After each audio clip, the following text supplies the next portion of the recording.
Obrigado, Sr. Presidente. Começo por cumprimentar a Sra. Ministra e as senhoras e senhores secretários de Estado que a acompanham.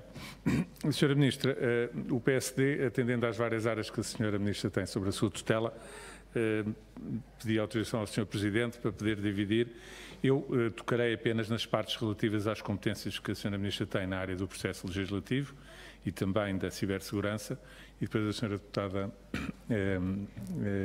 Ângela Guerra fará a parte relativa, talvez até mais extensa, relativa à questão da igualdade. E não só. Relativamente às competências que a Sra. Ministra tem na área do processo legislativo, deixe-me começar por lhe dizer, em termos gerais, Sra. Ministra, que era importantíssimo que o Governo, e a Sra. Ministra tem um papel decisivo, passasse a cumprir a lei e o regimento da Assembleia da República relativamente ao envio dos pareceres obrigatórios em conjunto com as propostas de lei que são remetidas à Assembleia da República.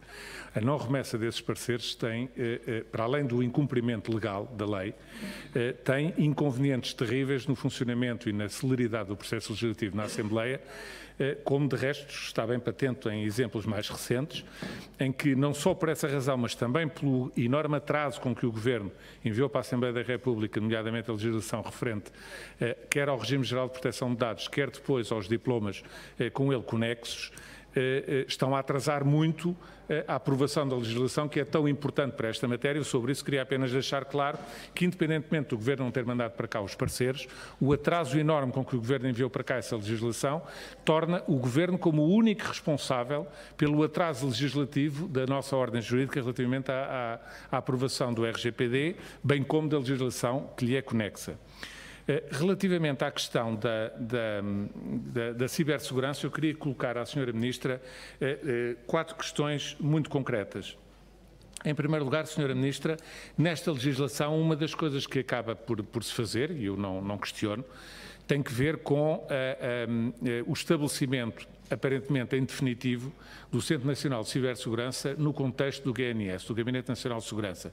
Como a Sra. Ministra bem sabe, essa é uma matéria que, originariamente, quando foi criado na anterior legislatura o Centro Nacional de Cibersegurança, apenas por razões de impedimentos que decorriam do PAF, do plano de assistência, do programa de assistência, nomeadamente a proibição de criação de novas estruturas da administração, é que, numa lógica de barriga de aluguer, o Centro Nacional foi criado dentro do GNS, mas com a vontade, com a indicação explícita de que, terminada a fase de implantação, quando o centro começasse a funcionar em velocidade cruzeiro, teria que haver uma reavaliação desta matéria para a sua eventual autonomização, que, do meu ponto de vista, pelo menos conceptualmente, faz todo o sentido. Não sei qual foi a avaliação que o Governo fez para chegar à conclusão de que essa autonomização definitiva não deveria ser tomada desde já e, portanto, essa era a minha primeira pergunta à Sra. Ministra. Qual é a avaliação que o Governo fez que levou a que, ao contrário daquilo que era o inicialmente planeado, tenha chegado à conclusão de que se deve manter dentro do GNS o Centro Nacional de Cibersegurança? A segunda questão, Sra. Ministra, tem que ver com outros aspectos pontuais da própria legislação em causa, a proposta de lei que o Governo enviou para cá, e nomeadamente relativamente ao Conselho Superior de Cibersegurança.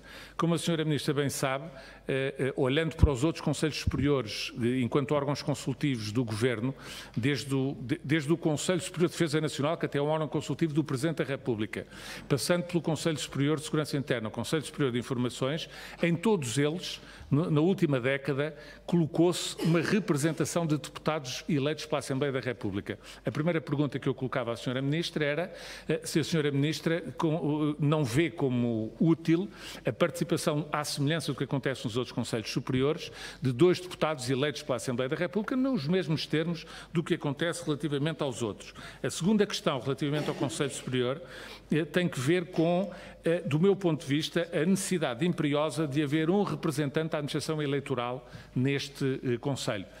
Escuso-lhe falar do que aconteceu no Brexit, do que aconteceu com a Cambridge Analytica, de tudo aquilo que aconteceu com as eleições francesas, com as eleições alemãs e, portanto, a administração eleitoral penso que é uma lacuna grave não estar representada no Conselho Superior. Por último, em relação ainda ao relacionamento deste Conselho com a Assembleia da República, está previsto e bem que este Conselho possa produzir e analisar, dar parecer sobre um relatório anual da Estratégia Nacional da Cibersegurança, e eu penso que essa estratégia, também à semelhança do que acontece com outros relatórios anuais, deveria ser enviada à Assembleia da República, independentemente do tratamento que a Assembleia da República depois lhe faça. Portanto, eram questões concretas relativamente ao diploma que eu lhe colocava, porque nós amanhã precisamos de votá-lo na especialidade.